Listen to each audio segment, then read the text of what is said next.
오늘 말씀 제목은 내 인생의 찰거머리라는 제목으로 함께 은혜 나누도록 하겠습니다. 오늘 말씀은 마가복음 20절부터 35절까지가 본문의 말씀입니다. 너무 길어가지고 그래서 28절, 30절 중요한 말씀만 발표해서 함께 봉독을 해봤습니다. 여러분, 낚시 좋아하시는 분? 낚시. 요즘에는요, 유튜브를 보면 젊은 처자들이 그렇게 낚시를 다녀요. 그리고 이 구독자 수가 어마어마하게 많습니다. 그런데 기가 막히게 낚시 잘합니다. 저는 젬병입니다.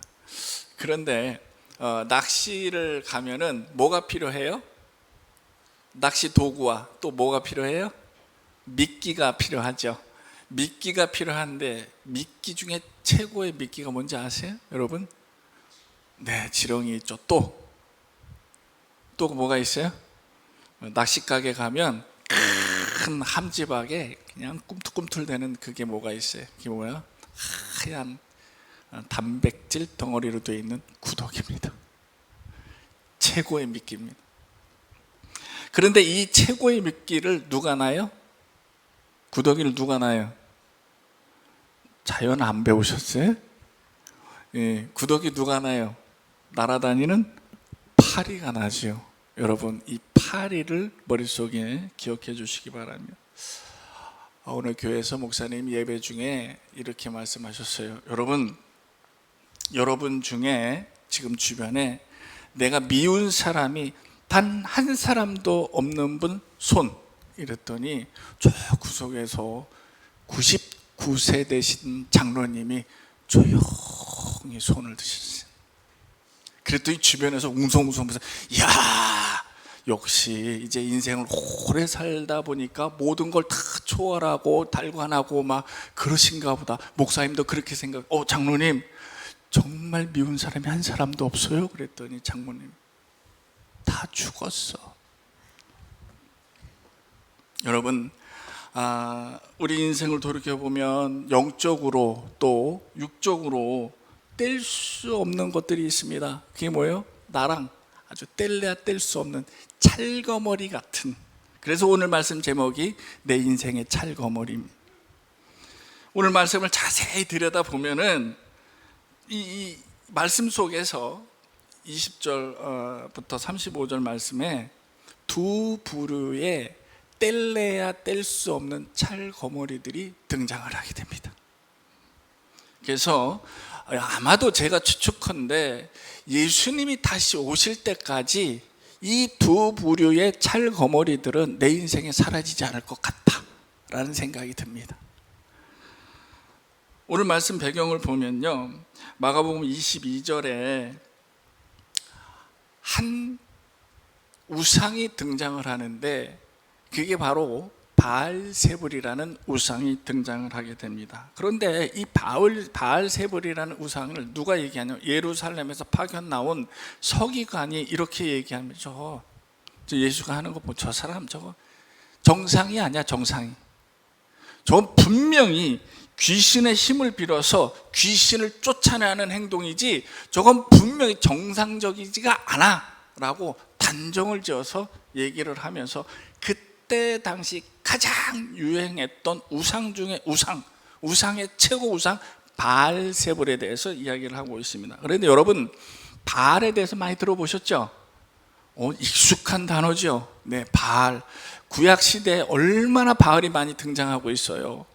구약시대에는 바알과의 전쟁이라 해도 과언이 아닐 만큼 많이 등장을 하고 있습니다. 그런데 여러분, 성경 상식적으로 또 우리가 신앙적으로 과연 그러면 바알세불은 어떤 신이냐 알고는 가야 될 것 같아요. 이 바알의 뜻을 보면은 바알은 주인이라는 뜻을 가지고 있습니다. 그리고 세불은 귀신들 모여있는 사당을 이야기합니다. 그러면 이것을 합쳐 이야기하면 뭐예요? 귀신이 모여있는 사당의 누구요? 주인이라는 거요. 귀신이 모여있는 사당의 대빵이라는 거예요. 그러면 곧 뭐요? 귀신 중에 왕이란 얘기입니다. 귀신 중에 최고라는 거죠. 자, 그러면 이 귀신의 왕, 이게 어떻게 돼 있느냐? 옛날 고려짝 시대로 올라가 보면 지금 이 팔레스틴, 이스라엘이 있는 현재 이스라엘은 이 가나안 지역의 토착 세력으로 그들이 섬기던 우상이었습니다. 그래서 이 사람들은 풍요, 다산, 전쟁 이것을 맡아서 관장하는 신으로 여겼어요. 그래서 애를 숨풍숨풍 잘 낳는다? 누가 축복한 거예요? 바알이 축복한 거예요. 올해 풍년이 들었어요. 어떻게 돼요? 누가 축복한 거예요?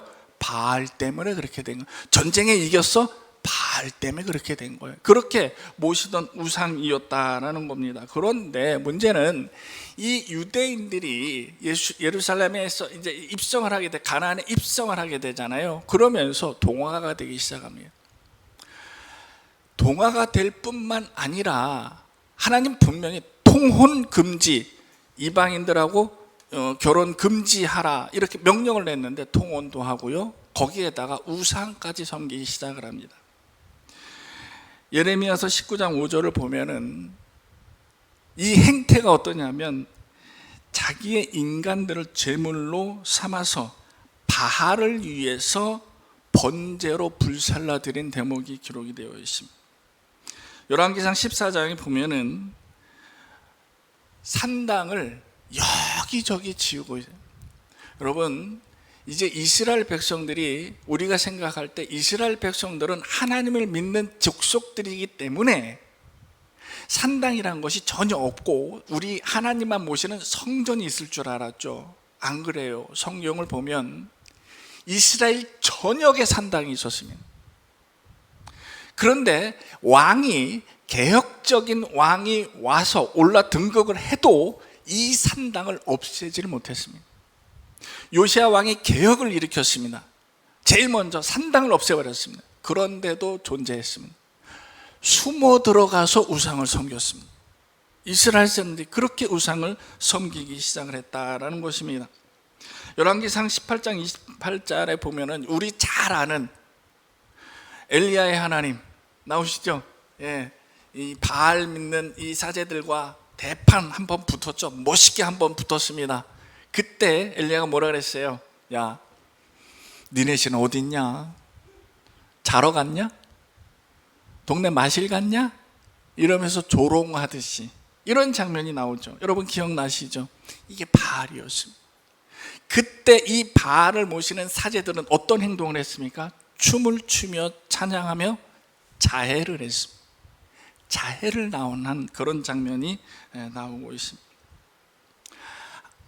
이스라엘과 우상은 뗄래야 뗄 수 없는, 그래서 이스라엘 내부 깊숙이 들어와서 하나님과 대적했던 우상들이었습니다. 대표적인 게 아합 왕이 있어요. 아합과 이세벨 때문에 온 전역에 이스라엘이 성전의 문을 닫아 걸었습니다. 문을 걸었어요. 아예 망치질해서 못 들어갔습니다.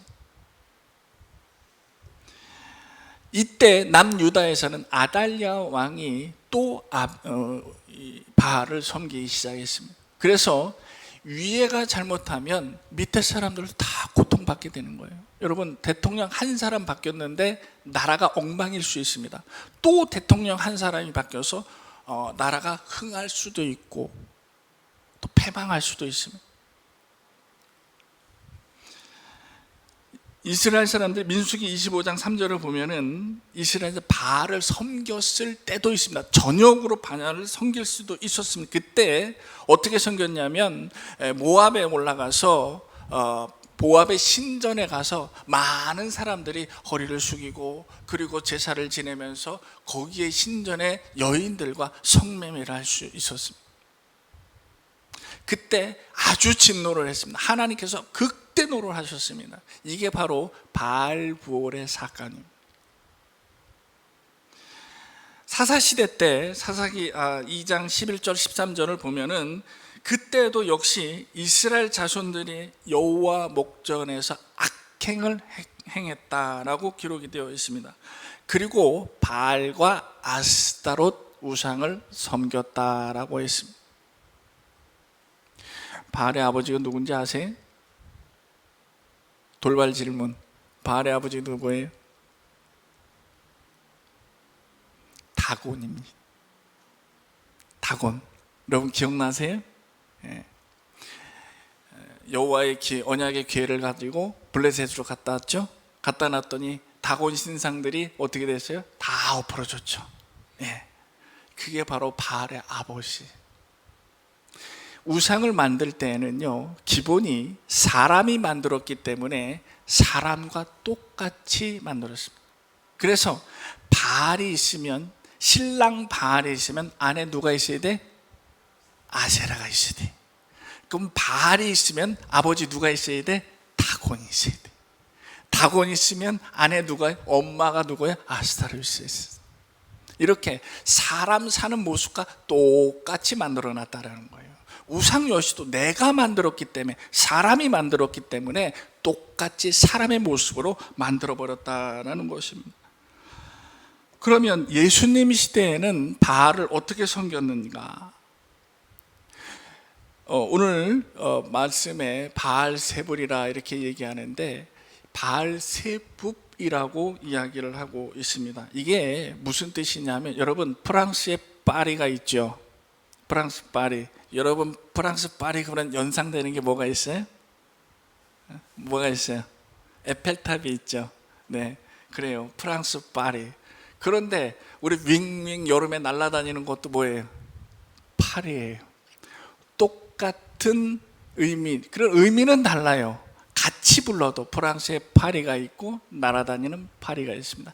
이가와 같이 바알세붑도, 바알도 바알세붑해서 바알이 높은 산당에 귀신의 왕이고 주인이고 이렇게 해서 받들어지기는 유대인들이 조금 좀 자존심이 상했어요. 그래서 뭐라고 불렀어? 바알세붑. 그때 당시에 바알세붑은 파리로 여겼습니다. 재물에 붙어있는 파리로 생각하는 것이 바알세붑이었습니다. 바알세붑 이렇게 얘기를 했어요. 그래서 바알세붑을 완전히 우상의, 바알을 믿는 사람들은 나의 우상이고 나의 신이고 가장 위대한 신이었지만, 유대인들이 생각하잖아요. 저 똥파리, 저 똥파리들, 저거 바알세붑, 저거 똥파리 같은 것들, 이렇게 경멸하고 무시하고, 그리고 사람 같지도 않고 신 같지도 않게 생각을 했다. 그때 예수님의 시대에 그렇게 생각을 했는데, 오늘 말씀에 22절에 예루살렘에서 파견되어 온 서기관이 예수님을 손가락질하면서 저거 바알신이에요. 그럼 뭐요? 예수님이 똥파리라는 얘기예요. 그렇게 표현을 했다는 것. 결국 이렇게 예수님이 귀신의 왕인 바알세붑을 섬기고 그 힘으로 귀신을 쫓아냈다, 이렇게 선동을 하고 있습니다. 그런데 문제는 사도행전 19장 13절에 보면은 돌아다니면서 마술을 행하는 자들이 있었어요. 이 사람들도 유대인이었습니다.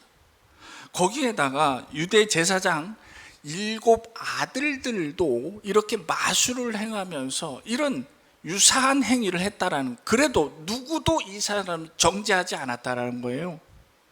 그런데 왜 유독 예수님만 이렇게 정죄를 하고, 예수님만 본부에서 파견 나온 사람들까지도 정죄를 했냐라는 거죠. 백성들의 눈에 비치는 이 바리새파 사람들은요, 존경의 대상입니다.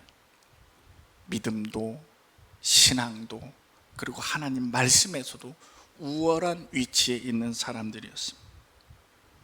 그런데 이런 우월한 위치가 아주 계속 되다 보니까 교만해졌습니다. 그리고 사는 것이 풍요로워졌습니다. 이 사람들은 이제부터 이 기득권을 놓치기 싫어합니다. 여러분, 내가 신간이 편안해지잖아요. 이거 놓기 싫습니다. 세상에서 제일 무서운 사람이 누군지 아십니까? 제가 가르쳐 드릴게요. 다 건드려도 이 사람만은 건드리지 마세요. 누군지 아세요? 잃을 게 없는 사람입니다. 잃을 게 없는 사람. 더 이상 잃을 게 없는 사람은 건드리면 큰일 납니다. 그런데 잃을 게 많은 사람은 내가 참기도 하고 양보도 하고, 그리고 속된 말로 속이기도 해요. 이 기득권을 놓치고 싶지 않은 바리새파 사람들은 갑자기 등장한 예수님이 눈에 가시처럼 여겨졌을 뿐입니다. 그러나 백성들의 눈엔 달랐습니다. 이 예수님의 치유사역에 희망을 품고 있었습니다. 백성들은 예수님을 따라다 무엇 하나 얻고 싶었고요, 거기서 희망을 보고 싶었고 위로를 받고 싶었습니다. 그런데 이런 백성들과 예수님을 따로 떼어놓는, 예수를 의지하는 이 확신을 제거하기 위한 적대적인 표현이 오늘 말씀에서 등장이 되는 것입니다. 그런데 예수님이 하신 말씀이, 이쯤에서 제가 다시 한번 여러분들에게 이단이 왜 무서운지를 다시 한번 말씀을 드리고 싶습니다. 저는 말씀을 전할 때 가끔 이 말씀을 전해요. 여러분, 이단이 왜 무서운지 아세요? 라고 말씀을 드립니다. 요즘 대표적인 이단이 어디 있어요? 뭐예요? 네? 대표적인 아주 신흥 종교 뜨고 있는 이단이 뭐예요? 여긴 안 와 있나 봐. 한 번도 안 왔나 봐. 누구지? 네.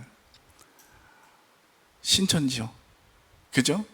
그리고 아주 전통적인 이단들이 있죠. 안식일교, 여호와 증인, 이런. 그리고 앙상홍, 뭐 하나님 아빠, 하나님 엄마, 어쩌고 저쩌고, 뭐 이미 죽어서 그 사람은. 통일교도 있고요. 신천지가 어떤 수법을 벌이는지 아세요? 여러분, 기가 막힙니다. 기도원 가죠. 그러면 뭐 두런두런 얘기하잖아요. 그럼 뭐라고 얘기하냐면, 내가 장로님 할분 알고 있는, 기가 막 영적으로 얼마나 기도를 잘하시는지 우리의 모든 걸 다 아시고, 기도 한 번 하면 막 쫙 풀어내고 막 이러면 자기 신세 한탄 하잖아요. 신세 한탄을 하면은 그거를 갖다가 자기 본부에 가서 얘기를 해. 이 사람을 놓고 회의를 해요. 어떻게 접근할 것이며 어떻게 할 거냐. 이래서 어느 날 모년 모월 몇 시에 어디 가서 만나서 두런두런 차 마시며 얘기할 때 지나가. 이 장로님이 어머 장로님 여기 웬일이세요? 뭐 이렇게 지사님 여기 웬일이셔? 뭐 이렇게 해서 만나서 자연스럽게 합석을 해요. 그리고 탁 권사님 얼굴에 막 수심이 가득한 게 어째 좀 그렇다 라고 하면서 거기서부터 그 전에 들었던 정보를 술술술술 풀어내기 시작하면 나는 넘어갈 수밖에 없어. 그거 어떻게 하세요? 그거 진짜 어떻게 하세요? 실제 이렇게 해서 끌어들인다니까. 제 교회 개척하는 태촌에 있을 때요, 유명한 아주 대빵들이 왔어요. 누가 왔느냐? 신천지 하남 지부장, 신천지 하남 부지부장 둘이 찾아왔습니다. 교회에 있는데 똑똑똑 두드리더니 저를 찾아왔더라. 그러면서 온갖. 그런데 여러분, 신천지가 이래서 무서운 게 아닙니다. 여러분, 우리가 뉴스에서 봤잖아요. 뭐 청소년들 깨어내가지고 부모님이 찾아나고 그리고 이단에 빠지면 온 재산 다 갖다 바치고 가정이 평지품판 나고 난리가 나고 이래가지고 이단에 한번 빠지면 아주 그냥 우리가 그냥 폭삭 망하는 거야. 이래서 무서운 게 아니에요. 이단이 무서운 거는 따로 있습니다. 이것은 내가 이단에 빠져가지고 폭삭망하고 이것은 그냥 육체적인 고통을 받을 뿐이에요. 우리가 왜 이단이 무서운지 똑바로 알고 있어야 돼요. 마가복음 3장 29절을 한번 봅시다. 다 같이 읽습니다. 시작. 누구든지 성령을 모독하는 자는 영원히 사하심을 얻지 못하고 영원한 죄가 되느니라. 누가 말씀하셨어요? 예수님 말씀했어요. 여러분, 성령을 모독하는 죄는 영원히 사함을 받지 못합니다. 내가 이 땅에서요 사기를 쳤어요, 도둑질을 했어요, 뭐 누구 폭력 전과가 있어, 이거 사함 받을 수 있습니다. 그러나 이 죄만큼은 사함 받을 수 없다라는. 누가 얘기했어요? 박 목사가 얘기했어요? 예수님이 얘기했어요. 실제 다른 복음에서는 예수님도 다른 죄는 사함을 받을지언정 이 죄는 사함을 받지 못한다라고 못을 박았다는 얘기예요. 이래서 이단이 무서운 거예요. 여러분, 이단에 들어가면은요, 영원히 새 사함을 받지 못하는 죄를 범하는 거예요. 성령 모독죄, 성령 회방죄. 이래서 무서운 거예요. 문제는 이것들도 그거를 알고 있다라는 거예요. 제가 마가복음 3장 29절을 딱 들이댔더니 성령 회방죄요? 라고 얘기를 하더라고. 의식이 없는 거예요. 이제 이성이 마비가 돼버린 거예요. 성령의 이 영적인 이성이 마비가 돼버린 거예요. 그래서 이단이 무섭습니다.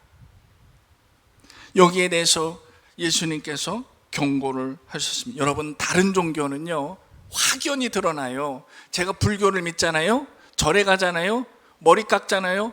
여러분, 저 사람이 스님인지 선지 아닌지 어떻게 알아요? 몰라요? 머리 보면 알잖아. 후떡 깎았잖아요. 그죠? 장상 걸치고 뽁딱 들고 이렇게 하잖아요. 어느 식당에 갔더니 소고기집을 갔어요. 제가 또 이렇게 또 소고기도 한번 먹어봤습니다. 그랬는데 세상에 깜짝 놀랐습니다. 장삼을 걸치고 어떤 그 앞에 이제 여신도였나 봐요. 두 명이 고기 썰어서 구워가지고 스님 그 접시에 이렇게 탁 그걸 아주 고고하게 앉아서 잡수시고 계시더라고. 깜짝 놀랐어요. 아니, 사복을 입어도 시원찮을 판에 장삼을 걸치고 와서 그 드시더라니까. 그래서 저분은 참 되신 분이구나 라고 생각을 했었어요. 다른 종교는 확실히 드러나요. 그러나 이 이단 이 사람들은 성경을 들고 예수를 팔면서 성령의 역사를 회방한 이 사람들이라 무서운 겁니다. 우리가 보는 성경을 똑같이 보고 우리가 부르는 찬송을 똑같이 부르고 그러면서 예수를 팔고 있다는 것입니다. 영적으로 분간이 될 수가 없어요. 그래서 우리는 오늘 말씀의 똥파리만 기억하고요, 그리고 성령 회방죄만 기억해도 여러분 은혜 받을 거 다 받았다라고 생각할 수 있습니다. 우리 인생에서, 아니 우리 기독교가 생긴 이래, 하나님이 인간을 만든 이래 지금까지 영적으로 뗄래야 뗄 수 없는 이 찰거머리들, 사단의 방해, 주님이 다시 오실 때까지 이거는 사라지지 않습니다. 두 번째 부류가 있습니다. 나를 힘들게 하는 또 하나의 부류가 있습니다. 육적인 거머리들이라 저는 이렇게 표현합니다. 우리 인생에서 나를 괴롭게 하고 고통스럽게 하고 내가 지금까지 살아오면서 내 인생의 최고 찰거머리다 라고 생각하는 거, 여러분 생각해 보세요. 누가 내 인생의 최고 찰거머리입니까? 옆 사람 보지 마세요. 이렇게 우리 지금 나이에서 꼽아보라고 하면 우리 여집사님들은, 권사님들은 답 안 해도 알아요. 내 편 아닌 남의 편. 근데 결혼할 때는 눈만 마주쳐도 좋아서 결혼했잖아요. 그죠? 근데 어느 순간부터 어느 집사님, 권사님은 남편을 부르는 호칭이 바뀌었습니다. 여보 당신이 아니에요. 자기야 아닙니다. 그 인간, 저 인간으로 바뀌어버리고 말았습니다. 저 인간 때문에 내 모양, 요 모양 요 꼴로 바뀌고, 그 인간 때문에 내가 이렇게 지금 살고 있고, 이렇게 바뀌어버리고 말았다는. 근데 여러분, 두 여집사의 기도가 있습니다. 예배를 드리면서 목사님이, 여러분 정말 남편을 위해서 기도하십시오. 남편을 위해서 기도해야 됩니다. 남편의 영혼 구원을 위해서 기도하십시오 라고 했더니, 그랬더니 한 집사님이 목사님 말씀에 순종하느라고 기도는 해야 되겠는데 저 인간을 위해서는 기도가 나오지가 않아. 정말 기도가 안 나와. 근데 해야 되겠어. 어느 날 작심하고 기도를 하려고 그러는데, 정말 그래서 자기가 두 무릎을 꿇고 기도했습니다. 여러분 죄송합니다. 이해하고 들으세요. 이렇게 기도했어요. 주여, 저 새끼를 구원해 주옵소서. 이렇게 기도했습니다. 그런데 또 하나의 여집사는 이렇게 기도합니다. 이 남편은요, 알코올 중독자예요. 정신 못 차리는 게 아니고 나가면 안 들어와. 술에 아주 떡이 돼 갖고 들어와요. 그래도 어떻게 집은 잘 찾아 들어와요. 근데 어느 날 술이 떡이 돼 가지고 들어온 남편이 곤히 자고 있는 모습을 가만히 보니, 참 당신도 많이 늙었다. 이 가족 먹여 살리느라고 많이 힘들었다라는 생각이 불쑥 들었어요. 그래서 이 남편의 손을 붙잡고 나지막히 기도했습니다. 하나님, 이 사람이요, 이렇게 술이 떡이 돼갖고 돌아다니면서 길거리에서 객사하지 않아서 감사합니다. 그래도 집이라도 찾아 들어오게 해서 참 감사해요. 그리고 하나님, 이 사람 얼굴을 보니 주름이 늘었네요. 그래도 우리 식구 먹여 살리느라고 징글징글 맞다 생각을 했는데 이렇게 늙어버리고 말았네요. 근데 이 사람 건강 지켜주셔서 감사하고, 우리 새끼들 이렇게 애쓰고 대학까지 다 보내게 해주셔서 감사하고, 내가 이 사람 바라보면서 감사한 게 없었다라고 생각을 했는데 이렇게 하나씩 꼽아보니까 하나님께 감사한 게 너무 많네요. 이렇게 나지막한 목소리로 기도를 드렸는데 남편이 이 기도를 들은 거예요. 자는 줄 알았던 남편이. 그 다음날, 여보, 당신이 다니는 교회 이번 주 일요일 날 나도 갈게 라는 고백이 스스로 나왔습니다. 이게 23년의 기도 제목이었습니다. 그 한 번의 기도로 그 남편 영혼이 구원을 받았다는 사실입니다. 이것만 아니면 행복할 텐데, 또는 저 사람만 아니면, 내가 얘만 속썩이지 않으면 행복할 텐데, 내가 부모만 잘 만났어도 이러지 않았을 텐데.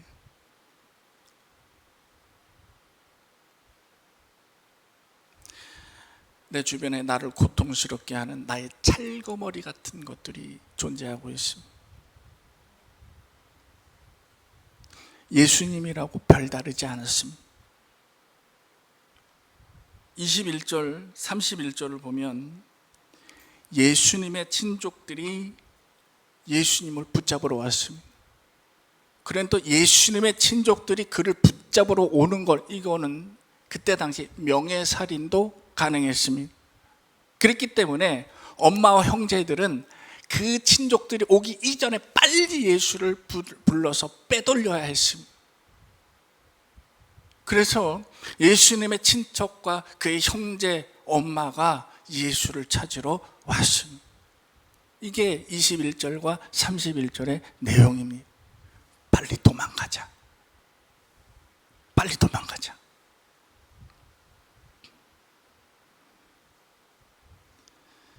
이때 예수님께서 뭐라 하셨냐면, 부모와 형제를 부인하는, 누가 내 어머니고 누가 내 형제냐라고 말씀을 하십니다. 그런데 세상 사람들은 이 대목만 보고 기독교는 불효종교야. 봐, 자기 부모 위해서 제사도 안 지내잖아. 그런 종교가 어디냐고. 참 한국 사람들이 희한하죠. 부모님 살아계실 때는 그렇게 찾아보지도 않다가 부모님 돌아가시니까 어떻게 제사는 꼬박꼬박 챙기면서 그렇게 효자 노릇을 하는지 모르겠어요. 제사 안 지내면 큰일 나는 줄 알잖아요. 그렇게 해서 기독교는 아주 불효 종교로 낙인을 찍어버리고만, 예수님께서는 왜 이런 말씀을 하셨을까? 정말 예수님의 어머니와 형제 자매를 부인했기 때문이겠을까? 부정한 것일까? 아닙니다. 예수님께서는 그 부모님과 형제 자매를 부인한 것이 아니고 예수님의 사역에 걸림돌이 되는 것에 대한 경계를 말씀하시는 거예요. 우리 역시 마찬가지입니다.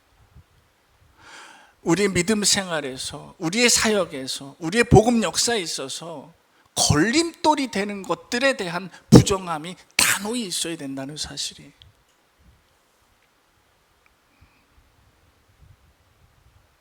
부모 형제라 할지라도 우리 믿음에 저해가 된다면 결단을 내릴 줄 아는, 끌려가지 말고 그렇다고 그 사람을 내치거나 비난하거나 그 사람 공경에 빠뜨리거나 이렇게 하란 얘기가 아니고,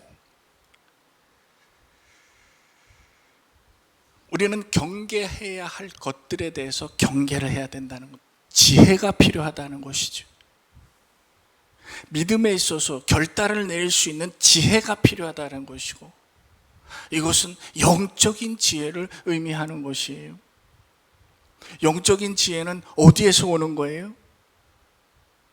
말씀을 들으면서 영적인 지혜가 오는 거예요. 우리가 지금 이렇게 예배를 드리는 가운데 영적인 지혜가 임할 수 있습니다. 오늘 말씀의 결론을 맺습니다. 오늘 본문 어디를 찾아봐도 예수님을 음해하고 예수님의 사역을 이 방해하는 친족들에게 물러가라, 사탄아 물러가라, 이렇게 말씀하지 않으셨습니다. 또는 그들을 욕하면서 비난하지 않으셨습니다. 내가 이 사람들 때문에 사역 못하시겠다 이렇게 말씀하시지도 않으시고 불평도 하지 않으셨습니다. 우리 인생에 있어서 내 평생 믿음의 방해 요소는 따라다니고 있습니다. 나의 믿음을 방해하는 것들 많습니다. 늘 존재하고 있습니다. 그리고 그때마다 불평불만 하겠습니까? 외부적이든 내부적이든 나의 문제든 타인의 문제든 가족의 문제든 항상 따라든 마치 뗄래야 뗄 수 없는 찰거머리와 같다라는 것입니다. 이를 두고 우리는 이렇게 생각할 수 있습니다. 배짓장 하나 차이로 생각을 바꾸면 내 인생이 바뀔 수 있다는 사실입니다. 여러분, 생각을 바꾸는 거 어렵지 않습니까? 이 말씀은 원고에 없던 얘기인데 우리 김수현 목사님은 아세요. 제가 요 근래에 정말 제 인생 최대의 위기를 맞은 적이 있습니다. 정말 울분이 차올랐고 참을 수가 없었고 목사 때려치고 싶었습니다. 이거를 죽여 살려 할 정도로 몇 날 며칠을 고민하면서 기도하는 중에 밤잠을 못 잤죠. 새벽 어스름에 비몽사몽 기도를 하고 있었습니다. 비몽사몽 기도하는 그 와중에 성령께서 네가 참어, 목사잖아, 네가 참아야지 어떡하겠니?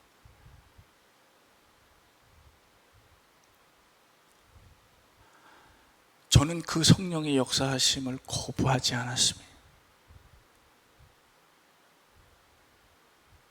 그러고 나니까 평안해졌습니다. 그 새벽이 고요해지고 평안해졌습니다. 여러분, 내가 계기를 바꾸고 생각을 바꾸는 것은 백지장 하나 차이입니다. 결단을 내리는 것도요, 하나 차이입니다. 그렇게 결단을 내릴 수 있도록 주님께서 나에게 은혜를 허락하십사. 주님께서 나에게 은총을 주십사. 간절히 매달리는,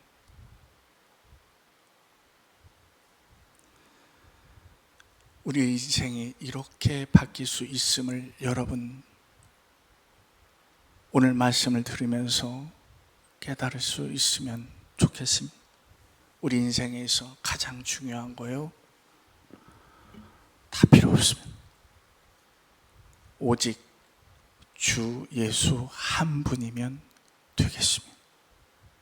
우리 찬양하겠습니다.